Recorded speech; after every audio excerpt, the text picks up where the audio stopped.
Flix with the Hicks, where we tell you about the movies. We tell you if they're great or if they really stink. Now it's time to start the show.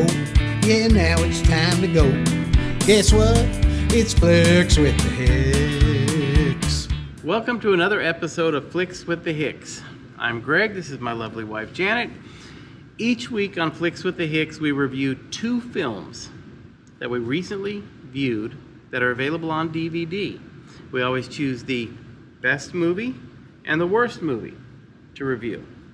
This week, Janet got tasked with picking the worst movie.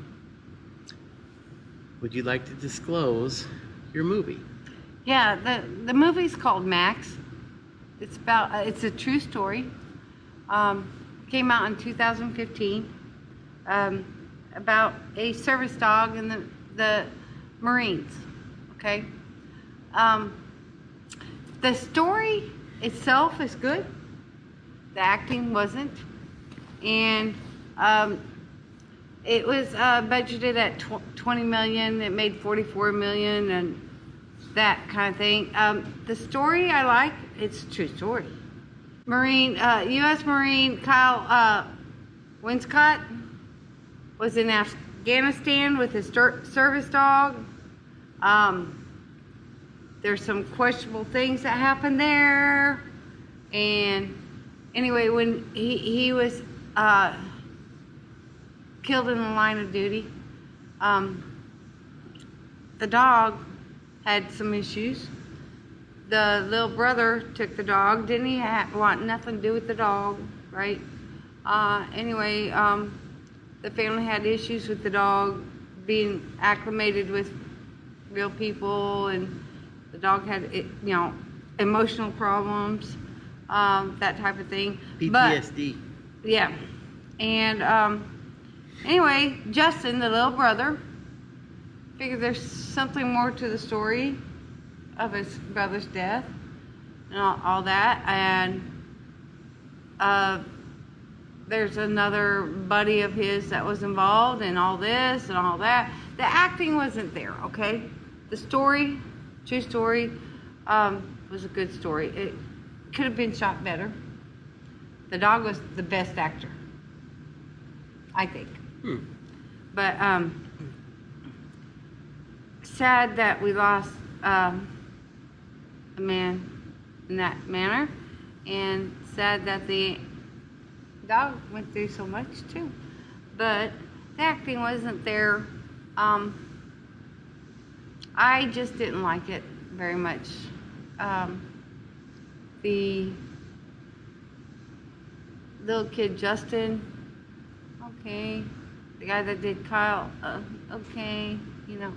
Just could have been done better.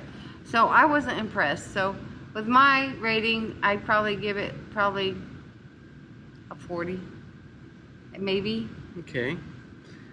I actually enjoyed the film. The acting wasn't the best in the world. Right. I like the plot. And as far as all of the dog movies we've seen, whether they're cartoons or animated, or whether they're like the Benjis, or I think this was one of the better ones that we've seen. Really? But because they're not trying to find something across the country. Yeah, they're they're not getting lost. Yeah, right. But you're right, the acting wasn't the best. Right. But I still enjoyed it. It reminded me of a Hallmark movie. Yeah, kind of. And Hallmarks are always feel-good movies, and you basically know going into it that whatever you see on TV is not going to change the world, but it's going to make you feel good. I would give it a 70. Really? I would give it a 70. Wow. And just because I enjoyed watching it. Yeah. So, a little different take on it. Right. The little brother is always in trouble for selling video games and stuff like that. Didn't want nothing. Then they're thinking about euthanizing the dog and stuff. I'm like, no. Anyway, all right, your movie, baby. Okay, the best movie that we watched this week was Wag the Dog. It's made in 1997. It was directed by Barry Levinson. It stars Anne Heche, Dustin Hoffman, Robert Di Nero. It also has Woody Harrelson, Dennis Leary, Willie Nelson, and Kirsten Dunst in the film. It had a budget of $15 million. It grossed $64 million at the box office. So it was a successful movie. Now, the plot of the movie surrounds the President of the United States. 2 weeks before the new election, the President gets caught up in a sex scandal. So they're worried about what's going to happen during the election. Is he going to be reelected? So his administration decides to try to cover it up. Anne Heche, who plays one of the President's advisors, contacts Robert Di Nero, who's a fixer. He's the guy that cleans things up. Hired him to take care of this problem. Robert De Niro, in turn, contacted Dustin Hoffman, who was a Hollywood producer, and they got together and decided, we're going to create a fake war.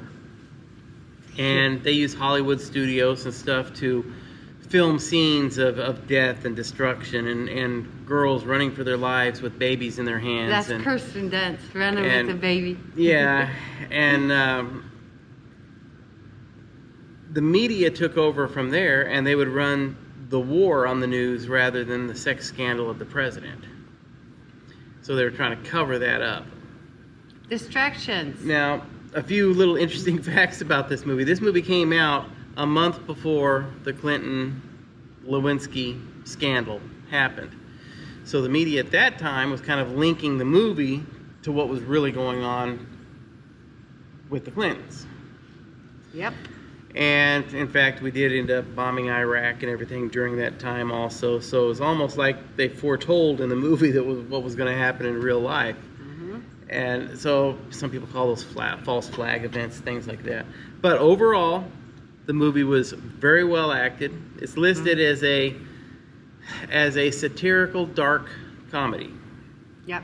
And it is. Now I saw this movie when it first came out, but I wasn't really interested in politics. So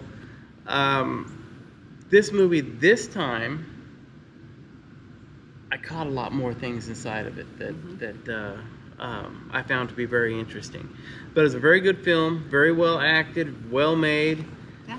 And I would give this film, I'd give it an 84 out of 100.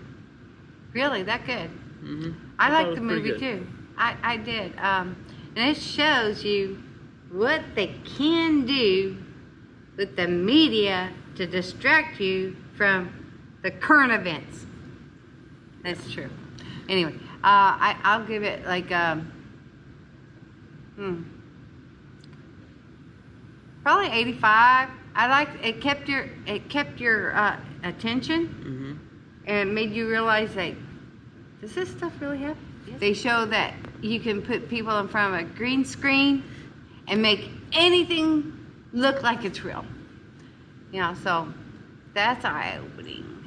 Yeah. I mean, but it was a good film. Yeah. It was entertaining to watch. I think if you're really not interested in politics or the presidency or anything like that, I think you can still enjoy this film. yes, it is.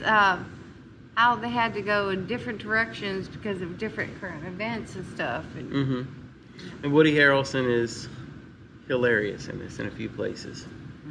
And the problems that he causes that makes them have to change the narrative. So. He's a crazy man. Crazy man. But anyhow, folks, we hope you enjoyed this episode.